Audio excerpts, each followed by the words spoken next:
Okay, so I was going to continue talking about what I call the philosophical stance. 下午老师会说，他一开始要讲他说的那个哲学立场。The attitude, the tone, the posture, the stance that someone working from a collaborative dialogic perspective takes or assumes. 就是比如说在做合作对话的人的这个做这个事情的时候，他所保持的那个态度啊，那个姿态啊，那种方式。And where we paused for lunch, I was telling you that people often ask, how do you get someone to join you in a mutual or shared inquiry? 因为午饭前，其实老师说有人曾经问过他们，那你怎么才能够就是进入这种所谓叫共同探寻啊，或者这种两个人一块探索的这个方式？ So what I usually do when I'm doing training at home and sometimes with groups when I travel is I talk about it's important how you begin to meet and greet each other because that's the way you begin to set the tone for the kinds of conversations and relationships that you will have and begin and be able to have with each other. 所以老师会说呢，他可以从这里开始啊，就是当你这个，比如说这个跟别人见面的时候啊，一开始你见到他的时候，你开始张嘴说话的时候，你的那个姿态啊，你那个语气啊，那个眼神啊，从这儿就开始建立关系了。So I use some metaphors to help learners be able to have a better sense of what I'm talking about. 他有时候会用比喻啊，来帮助大家来理解他到底在说什么。And one is a host-guest metaphor. 那他常用的一个比喻呢，就是这个主人和客人的这个比喻。And I say that I think of myself as always a host and always at the same time a guest. 老师说他考虑自己呢，永远他把自己认为是一个主人，但同时也是一个客人。And I want to be a welcoming host. 所以做主人呢，他想做一个比较温暖的，给大家一个被欢迎的感觉的主人。And I want my guest, like the people I work with or students, to feel welcomed. 所以他总是在当主人的时候，老想让那个客人感觉到自己是被欢迎的、被邀请的。So then people ask, well, how do you know how to be a welcomed guest and a welcoming host? 那有人就会继续接着问，那你怎么才能作为一个就是欢迎别人的主人或者被欢迎的客人呢？ And I often say, I think you already know because you may not do it the way that I would. 那老师的回应是，很可能你自己早就已经知道了，只不过你做这个就是你自己，比如说在你们家里做主人和客人的时候，方式跟我不一样而已。So I ask them in pairs to talk with each other and share experiences of being a guest in someone's home or someone's office or someone's meeting, and to share experiences of hosting someone in their home, in a meeting, in their office. 他有时候就邀请大家回想一下，比如说你在你们家或者你在你的办公室里面，比如说邀请你的朋友也好、同事来好来访你的时候，你是怎么做的？你怎么欢迎他，或者怎么来跟他接触的？ And I say, so think about those experiences and think about what the host or the guest did that made you feel welcomed, or made you feel that they felt welcomed. 那你可以想想你去人家做客，或者人家到你这儿做客的经验啊，里边有哪些，比如说主人或者客人做的事情，让你感觉到被欢迎？ So in other words, I invite them to draw from their own experiences what they would see as the characteristics of a welcomed guest and a welcoming host. 所以老师实际上让大家参照自己的经验，就是在你的这个生活里面，你是怎么样就是欢迎你的客人啊，或者你做客的时候怎样被欢迎的，用这种经验来去做。 Because I think when you can draw from your own experiences, whether those were positive or negative experiences, that you can create sort of your own description rather than my creating it for you and giving it to you. 所以因为要这样参照的话呢，无论那个你自己的经验是消极的还是积极的，你其实会自己有一套这个就是拿出来一套描述，在我眼里边欢迎别人是怎么样的，被欢迎是怎么样的，而不是说老师会创造一套东西硬塞给你。I think it's more meaningful learning because you can be the kind of host and the kind of guest that you want to be using how you are naturally. 因为每个人的风格不一样的，老师说，其实如果让你们大家自己来创造自己的那个风格，怎么来欢迎别人或者被欢迎呢？其实这个可能更有意义一些。And then I sometimes say that it's really very simple. 有些时候老师会说，其实非常简单。It's really about being able to have good manners. 他说，其实说白了就是讲礼貌嘛，或者比较尊重别人。Which includes being polite, being respectful, being observant of customs of a group of people that you're not familiar with. What can you notice that they're doing or not doing? 其实说出来也就是这些东西，比如说你比较礼貌，你比较客气，你比较尊重别人，或者比如说你对别人做的这个事情或者态度比较这个就是比较注意。我不知道北京话你听懂，就有一个叫有眼力劲儿，是那个意思。Okay, so then they say, okay, we think we can be welcoming host and we think we can be welcomed guest. 所以其实咱们每个人都会认为吧，咱们自己是可以当那个欢迎别人的主人和那个被欢迎的客人的。And they might say, now what? What's the next step? 但是有人还是会接着问，那下一步又怎么样呢？ And I say, there's no next step. You have to always try to be welcoming and welcomed. It's not something you do and then you move to the next thing. But you have to always be mindful of what you're doing. 对，老师的回答是没有下一步。他说这个不是说你现在尊重了，然后你就干下一件事儿。他说这个尊重和这个礼貌，它是一个一直持续下去的事儿。它实际上是你的一个状态嘛，你要一直这么做，而且一直要特别小心的，就是观察自己到底做了什么。So, if I were going to say the characteristics of a mutual or shared inquiry, has to do with how to be a welcoming host and a welcomed guest. That's one. 所以刚才说的这个主客人的比喻呢，其实他说可能这是这个共同探寻的一个特征。And I say the other thing that I have found helpful is to always think that the people that I work with are bringing me a very precious gift. 那另外一个比喻，老师常用的呢是，他说他每次都感觉好像对方啊，就是来求助的人，他其实给老师带来了一个非常这个有意思的礼物。And I think of that very precious gift as the story of their life or of the situation for which they want consultation up until the time that we meet. 他说这个礼物就是那个人要讲的故事，或者说那个来求助的人带来的那个需要求助的那个情景啊什么的那些东西。And that in different cultures, people offer and receive gifts differently. 不同的文化里，大家那个收礼送礼的那个方式也不太一样。But if you think of them as giving you a gift that's what I call a story ball. Let me see if I can find it. Yes. Okay, Frank will help me find 一 it. 个比喻就是它里面有张照片，就是它那个故事球。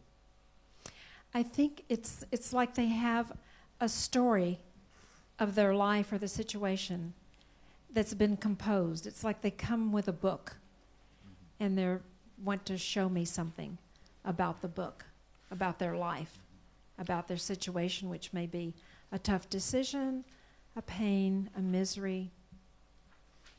People come to consult with us for all kinds of reasons.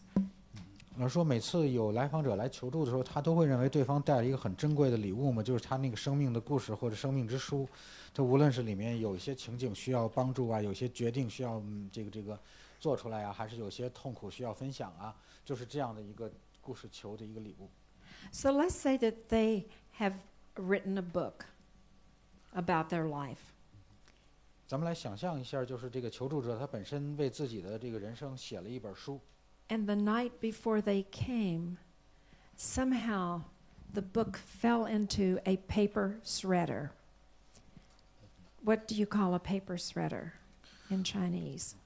他说：“你想象一下，他本来有本书啊，但是在来你这之前呢，这本书他写的这个书就是物理的纸质的书啊，掉到一个那个碎纸机里去了，然后这个碎纸机已经把它碎成这个样子。” And so all these little threads and strands and pieces of paper fell on the floor, and before they came, they reached down and tried to pick them up. 然后你假设那个碎纸机把那些条条都碎成一片一片的掉地上去了，然后咱们的来访者会试图把这个东西再用手给它抱起来拿起来。And they formed them into a ball. And I call it a story ball made of narrative fragments. 然后他说，其实这个就是老师说那个故事球，他会觉得这个东西是什么？就是这个人的好多这个叙事的碎片，每一个小条条都是一个叙事的碎片。So this is the very precious gift that they're bringing me, and that I think of as your clients are bringing you. 而每次呢，老师会觉得这个东西就是那个来访者带来的那个珍贵的礼物。How do you refer to the people that you work with? Do you call them clients? Do you call them customers? What do you have a name that you use? 就是平常现在怎么称呼那些来求助的人？你管他叫客户吗？还是管他叫什么？Usually we call it visitor. What, visitors? Yeah, that's. Oh, I like that. Visitors. Yeah, okay, visitors. Okay, so this is the gift that the visitor has brought to me. And I look at it, and what do you do with this? It's a ball. You can't see around it. You can't see through it. Where do you start to become curious about this gift that they have brought you? 那其实，在他眼里，就是每次这个来访者来呢，其实就是把这么一个带着这么一个礼物来给你，你又不能全看到它里面的细节，你也不能这个透过它，那你从哪里开始呢？ This is just another picture of what a gift might look like. If you think of it as a story ball made of fragments of pieces of the story. 这是另外一个这个故事球的这么一个照片，就里面每一根线呢都是一个叙事碎片。And this picture was taken at a conference where, as a beginning way of helping people connect, we had all of these big balls of yarn, like the yarn or the wool that you make sweaters out of. 他们这是有一次在开会，他那个会议之前做一个热身活动，让大家相互认识嘛，他们互相把那个织毛线的那个球来回扔。And you would take the ball and you would throw it across the room, and someone would catch it. 然后他们互相会扔这个球，然后让别人接住。And then you would introduce yourself to the person who caught it, and then you would throw it. And so it was a whole series of throwing the ball of yarn and someone catching it. And then what happens, it just is all over the room. So then at the end of the evening, this man was gathering up the pieces of yarn from one area in the room, and a colleague of mine said, "Harlene, look, that looks like a story ball. Let's take a picture." So she caught us by surprise, so we both turned and looked at her, and she took a picture. 然后那个活动一整天呢，因为有很多人在扔那个很多这个毛线球嘛，最后就弄成一堆。然后在那天晚上他们快走的时候，有一个人把这个收集起来了，就给贺林嘛说这个实际上是就跟你说那个故事球一样。然后他们就拍了一张照片。And to me it depicts like if someone's handing you the story ball, what do? I don't take it away from them.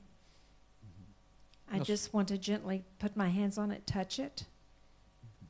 那有人问，当对方带来这个故事球，你会怎么做呢？老师说，第一点，他不会把这个从对方手里拿走，他只是会触摸这个球。And I want to look at the part that they're showing me. 然后第二个点，他会去看那个对方这个呈现给他的那一面。So in other words, I think of it as the person that I work with, the visitor, is telling me where they would like to start. 所以说他会觉得吧，他会认为这样的，就是这个来访者带了这个球，哪面朝他，是那个来访者觉得你应该从这里开始。So using this, they decide they want to start right here. 对，所以说在这个比喻里面，这个就相当于这个来访者其实想从这个地方开始。Okay, so they may name whatever that is. Like I want to start talking about the trouble I'm having raising my son. Then I might say something like, okay, so where would you like to start? Would you want to start by telling me some of the trouble or challenges you're having with your son? Or maybe you just want to tell me about your son? So I invite them, in other words, to begin where they want to begin and to tell me what they want to tell me. I don't start out with an idea that this is the kind of information that I need to have, or this is the kind of data that I need to have, that I trust the person I'm working with will begin where they want to begin, where they're comfortable beginning, and that I'm not going to guide them in the direction that I think they should go. 对，所以老师说是在这种情况下呢，它并不像就是有一些这个流派里面，它那个就是它有那种结构，就是这个帮助人的人助人者，其实想你应该从这里开始，你应该沿着这个顺序来讲。老师说翻过来，他的思维是不一样的，他相信这个来访者知道应该从哪里开始，他相信这个来访者会找一个他自己觉得重要并且他自己觉得舒服的方式，来从他想开始的这个地方开始。所以它不带有任何预设，就是这个地方应该从哪儿开始啊，或者说什么东西重要。So a more usual way of meeting a mother who wants to talk about the trouble she's having with her son would be to start with what you as the professional, you as the expert, think you need to know about the son, about the mothering, about the situation. So in other words, as the consultant or as the counselor, you begin guiding and telling the person to tell the story that you think they should tell you. 因为惯常心理咨询的情况是，假设这个来访者啊，他说他想谈一谈这个他跟他儿子之间的这个关系遇到麻烦的事儿，那很多这个流派的这个这个咨询师，他就会有一个挺固定的模式，就是他来引导着这个来访者来按某种方式来就是讲他们的故事。So this goes back to what I was saying before lunch about local knowledge and trusting that the visitor, the people we work with, have their own expertise on their life, on the situation they want consultation on, and that I trust them. And I trust that I'm going to try to follow them rather than they follow a path that I've created before they even came in. 所以这就是回到上午，其实结合在一起，就是老师讲那个本地知识和那个信任，就是他相信这个来访者其实是有足够的本地知识和他自己的这个能力啊、资源啊，然后来讲好他这个故事的。所以当你信任来访者的时候呢，你就不会而不是说让来访者来跟随着这个咨询师说，咨询师手里有一套这个故事应该是这样展开的，甚至有的这个流派里面，他那个展开故事的框架，在你还没见到这个人的时候，他就已经先确定好了。So one of the things that we often don't think about that I think is very important to keep in mind is that it's like we've read the book, but they have not. 其中有一个就是有一种想法呢，就是很多是咱们社会会感觉，就这个咨询师实际上是看过书的，这个来访者是没有的。In other words, it's like the visitor is coming to a foreign country, a foreign territory. They don't know the landscape, they don't know the language, they don't know the customs. 就有像这种态度呢，实际上有点把这个来访者看成一个就是来到国外去旅游的人嘛。你到一个异国他乡的时候，你是不知道当地的语言，也不知道当地的这个文化和习俗的。Nor do we know their customs, their rituals, the way that they live their lives. So it's like two foreigners meeting each other. The visitor's the foreigner, and I'm also the foreigner.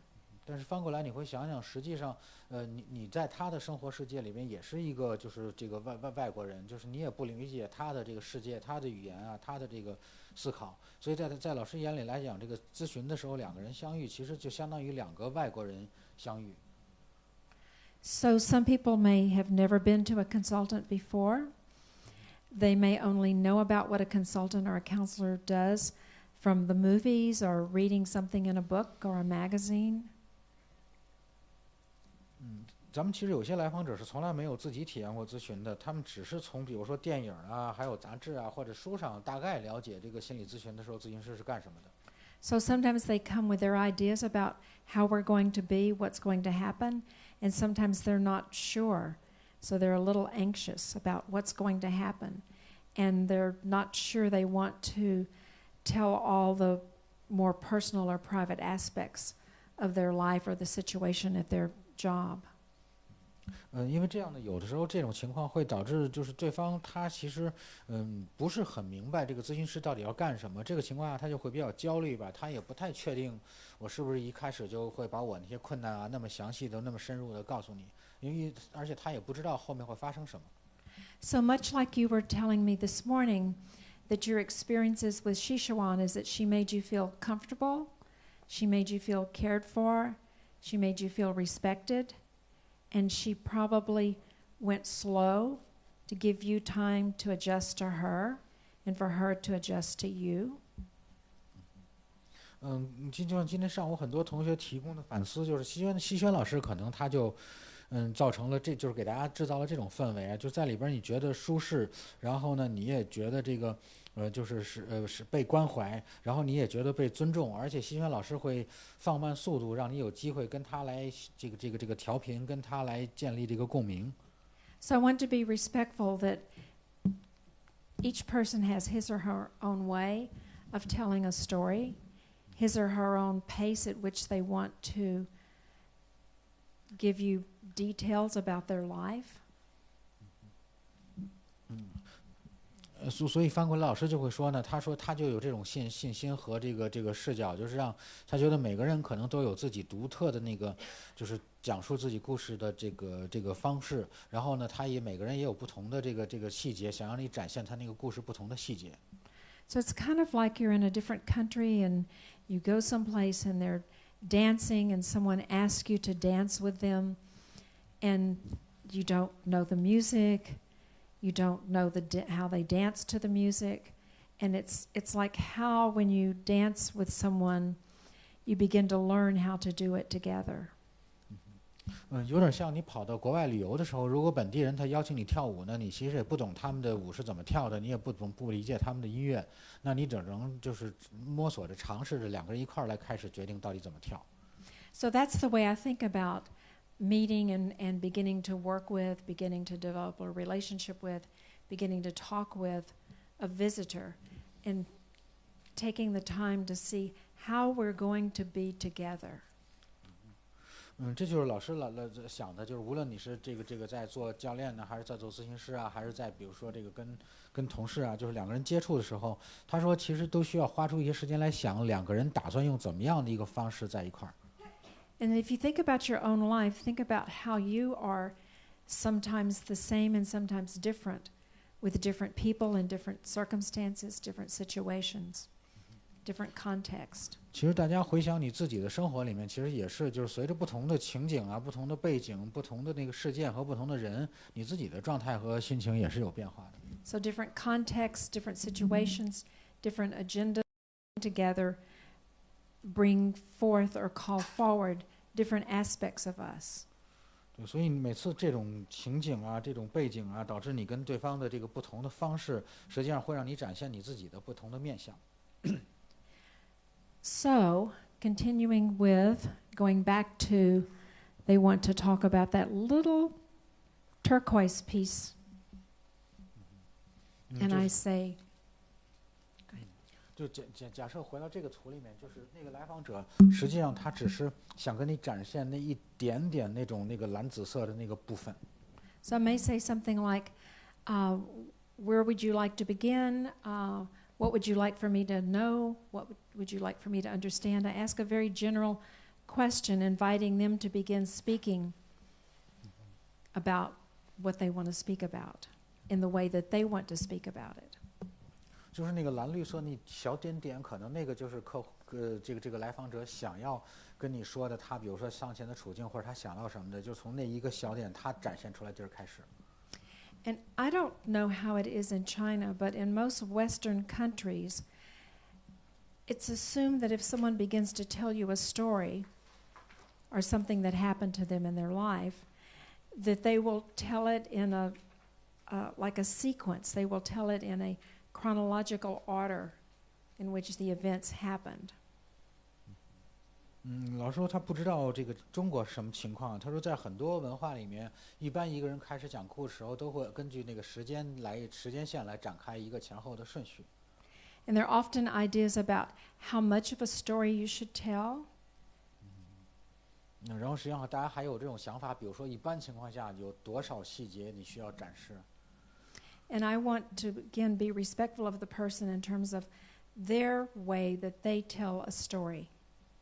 那老师会再次强调，就是他就会尊重对方的这个决定，就是他喜欢怎么来讲这个故事。And some people will come in, I'm sure you've experienced visitors like this, and they'll begin talking, and they talk, and they talk, and they talk, and they're telling you all different kinds of things. They might go here, and then they shift to this, and then to this, then they go back to this. That's the way some people tell a story. Others will want to start at the very beginning years ago and tell you everything and take a long time to do it.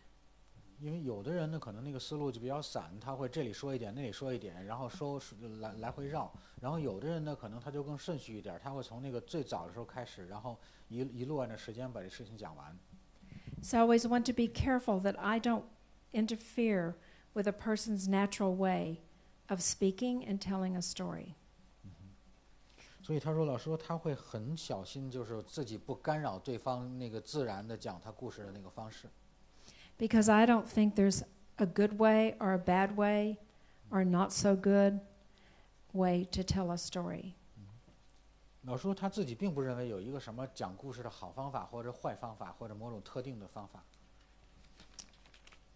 Because when we have those kinds of ideas, then we often get in the way of the client, the visitor, and we often get in the way of them being able to tell us things that may be very, very important that they're not able to tell us because we've detoured them down another path. 对，因为每次如果咱们要有想法会去干涉的话，很可能对方本来要讲一个其实非常重要的事情，但是因为可能咱们有一个故事应该怎么讲的方向，你一干扰的话呢，对方可能就从那个话题上绕开了。And then someone this morning mentioned something about questions. I don't remember exactly what it was. But people often then ask me, well, if someone starts telling you a story, how do you know what questions to ask? 今天早上可能有人提到，老师说他没有记太清楚，但是经常有人这么问啊，就是当对方给你讲故事的时候，你会问哪些问题？你会用来问对方？ And I say, I think in terms of conversational questions, meaning the conversation that you're having with someone, the story they're telling you, tells you the kinds of questions to ask, the kind of comments to make. 老师的回应是，他说他会经常想到有一类这个回应啊，实际上是那种叫对话性的问题，就是你两个人在对话的时候，有一些提问或者你给的反馈呢，会让对方继续把这个故事讲下去。And I want to ask questions from a place of curiosity. In other words, I want to be curious about what they're telling me, and I want to ask questions which help them begin to expand on what they're telling me. Might be one way of thinking about it. But questions which help me participate with them in the storytelling. And it's like I'm a learner and they're the teacher. 老师会说呢，他实际上这个问题的时候，基本上都是源于好奇。他说这种问题其实能让对方更顺畅的去扩展自己的故事。然后另外呢，他说其实他的那个角色更像是参与着帮助对方来讲这个故事，而他把自己定位成一个学习者的这个姿态。这样的话呢，就等于他在学习什么呢？学习这个来访者讲他的生活，他在学习这个人的生活。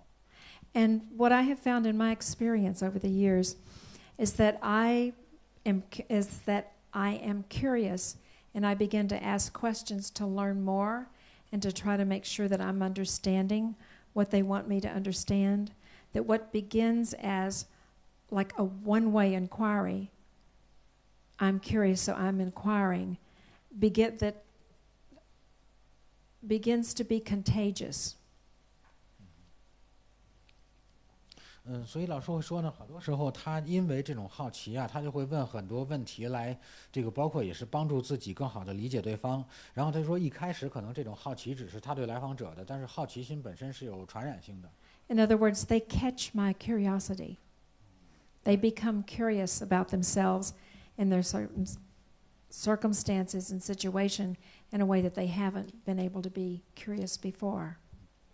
但是慢慢的，来访者呢，他实际上也会被传染上这种好奇心，就是他发现老师对他的某些故事好奇的时候，他自己可能也会对自己的故事产生好奇，而且可能注意到一些之前没注意到的地方。So then the one way in curiosity or inquiry begins to naturally and spontaneously shift to a two-way inquiry. 所以这种单向的好奇心呢，好像慢慢的、很自发的、自然而然就会变成一种这个共同的或者大家两个人一块都有的好奇心。And so also while you are speaking with the visitor, you also have to keep in mind being the host, being the guest. 那在你好奇或者跟对方学习故事的时候，依然要记得那个主人和客人的那个姿态。You want to be able to be as fully present as possible. 那首先就是你确实要跟对方尽可能的那种全心全意的同在。Because you want the people that you're working with, your visitors, to feel that you are genuinely and sincerely interested in what they have to say. 因为你会希望你的来访者能感到啊，你确实是真心真意的那种对他的想说的东西有兴趣的。And the kinds of questions you ask, the comments you make, is one way of indicating that you are taking their story seriously and that you're being present and that you're being attentive. 所以给对方一个感觉，就是你也是很严肃的对待他的这个故事的，而且你也是很关注的、很认真的、很投入的在听他的故事。Okay, so I'm going to pause for a moment and ask you to take the opportunity to speak with each other at your table and share what you're thinking now, what's rolling around in your head, comments or questions that you would like to pose. 然后说现在他想停顿一下，他不会继续讲了，让大家相互之间要做一个讨论，就是听到这一段以后，你会想到一些什么 Okay?？For how long?